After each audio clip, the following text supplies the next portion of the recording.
So, before I go on ahead and start this video off, I just want to say I will be posting the edited VOD of the stream I did where I interviewed gacha players.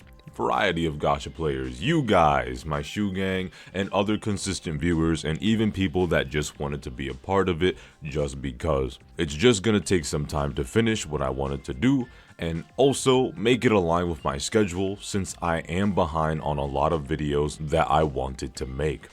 Streaming almost every day has me completely cooked when it comes to me making my videos.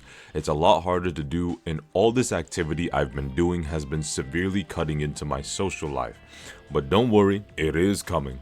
I just gotta lock in and work a little bit harder and a little bit more efficiently rather than working a little bit more. Anyways, let's go ahead and get right into the video. Well boys, this is it. Just like what happened with Wuthering Waves, your boy unfortunately did not make it into the Arknights Endfield beta test. I know, very disappointing, very sad, very sad. Now, whether it was because my system wasn't up to specs, or I just randomly didn't get selected, or I wasn't a dedicated enough Arknights CC, it doesn't matter, what's done is done. And to be quite honest, I may be disappointed, but I'm not even mad. Your boy has said plenty of times that he wants the Arknights community and their dedicated content creators to get in on this new Arknights game first and foremost because they're the people who deserve it the most in my humble opinion. Now, I know a lot of it is random, as there were people who don't even care about Arknights that got in, but even still, what I said still stands. I hope that you Arknights fans that did get in are able to enjoy it to its fullest. Now, I started playing the original Arknights again when I found out Endfield, a game I've been waiting for a very long time, as in I was watching civilizations rise and fall while my ass was waiting, was having all this new stuff being revealed for it recently, and I didn't start making content for the OG Arknights just to get noticed or to try and weasel my way into the beta. Nah. I genuinely found myself enjoying interacting with the community first. Then I started getting into a little bit of the lore. I started enjoying streaming it for you guys whenever you would show up for it, and even overall enjoyed playing it.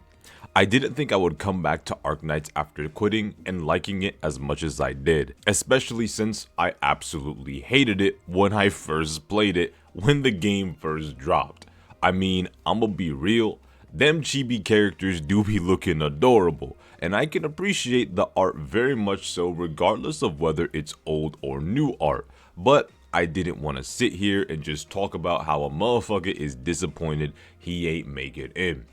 What I really wanted to talk about in this video is what I'm hoping happens with the people involved in the beta test and a few things I just wanted to say to them before Endfield gets streamed everywhere.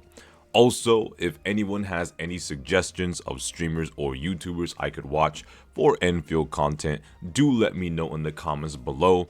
I have been going out of my way to look up other Arknights YouTubers because I am very much so interested in diving even further into Arknights because, well, I've just been having a hell of a time with Arknights in general, as you guys already know. Now then, first of all, I hope you all have fun and enjoy being on Talos too. Secondly, I want to talk a bit about the story and its presentation when it comes to Endfield.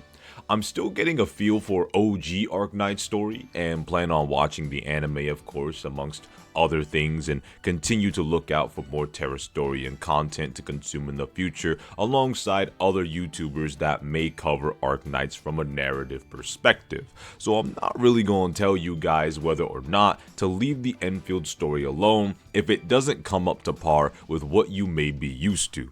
If it ends up being so bad that you guys have to let them know of the trash, then there is the possibility we'll be waiting an extra long time for the game to come out, as they'll be revamping the story similarly to what happened with Kuro Games and Wuthering Waves. But that is the point of the beta test, I suppose, for them to receive feedback and try to make the game as good as possible for the community on official release.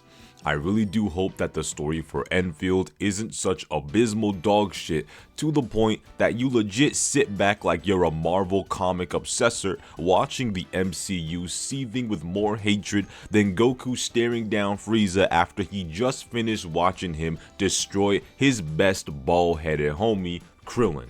Because if that's the case, then man, I'm sure so many people are just gonna end up piecing the fuck out. After all, when it comes to these gacha games, the story doesn't have to be perfect, but the story has to at least be good enough to keep people's attention. It is indeed one of the major parts of a gacha game these days. But considering what you guys told me about the story for Arknights, I have nothing to worry about except for one thing. One thing I noticed, for example, when I was playing the Undertides event to get the Queen Gladia herself on stream, was the fact that the conversations seemed to drag on, and while I get it, Arknights is essentially like reading a book because it is indeed in a visual novel style of storytelling. I do hope that with the new 3D models and larger 3D world, we get a more direct approach to storytelling, without too much filler dialogue, because after all, at the end of the day, it is a game, not a storybook with over 3,000 pages per chapter. I don't want to sit there and just watch two individuals talk about whether or not their musical instrument case is actually a musical instrument. This is what we have actual character models for now, to show, not tell.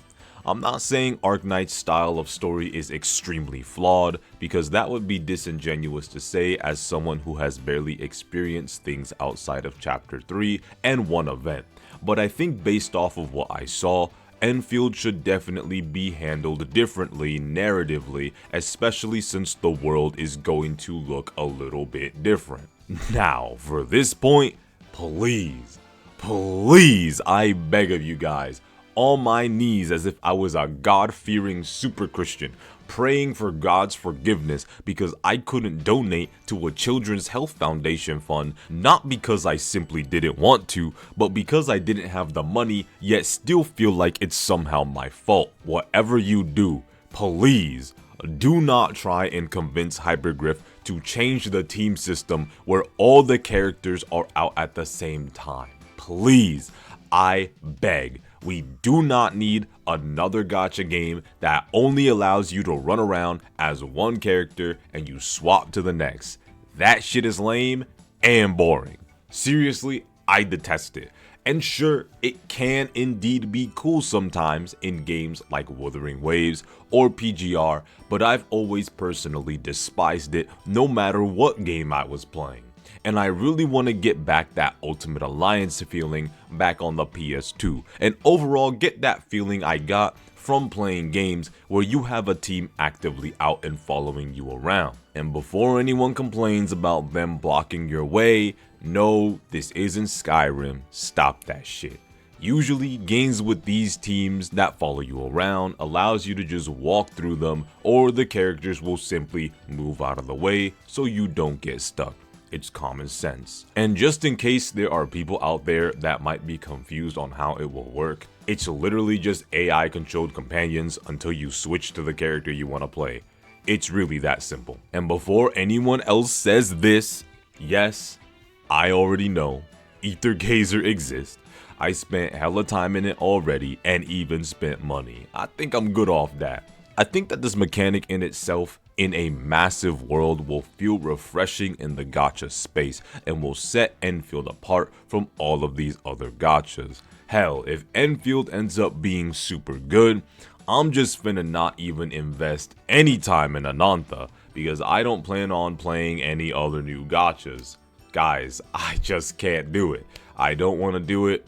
Like I said, you guys know I play more non-gachas than gachas at the end of the day, so I don't want to try and invest more time in any other gacha games. Endfield and Anantha are the last two games that are gacha related that I am looking for, and if Endfield ends up taking the cake, then I'm sticking with it and not playing Anantha. So basically in conclusion for that, I'm just gonna stay on my usual games I got now. Now, another thing is, based off the whole tycoon business they got going on, the Arknights facility stuff in the OG Arknights wasn't too difficult to understand at all. But what the fuck is this? Like, sure, we can make this shit look a little less complicated, maybe, depending on how we build it, or maybe it's actually simpler than what it appears to be. But hey, maybe if it's a little bit too difficult, maybe we can, go on ahead and just kind of tell them, hey, guys, you did a great job changing and doing a bunch of work on a whole bunch of other things, but, maybe we could, simple this down a little bit. I don't know, just saying, maybe make it easier for some of them dyslexic motherfuckers out there, you feel me? But jokes aside, like I said, I can definitely understand if it's actually simpler than what it appears to be, then in which case, it's fine. I'm still really sad that I won't be able to actually experience this game for myself. I mean, there was a part of me that was expecting this, but hey, it is what it is. But I look forward to seeing what Endfield has in store for us. Planet colonizing, sign me the fuck up. Give me a better experience than Andromeda did, please. Anyways, I hope you all have fun with it for those that made it in. Tell me what you guys are expecting from Endfield down below. But, of course, as always, I want you all to take care and peace.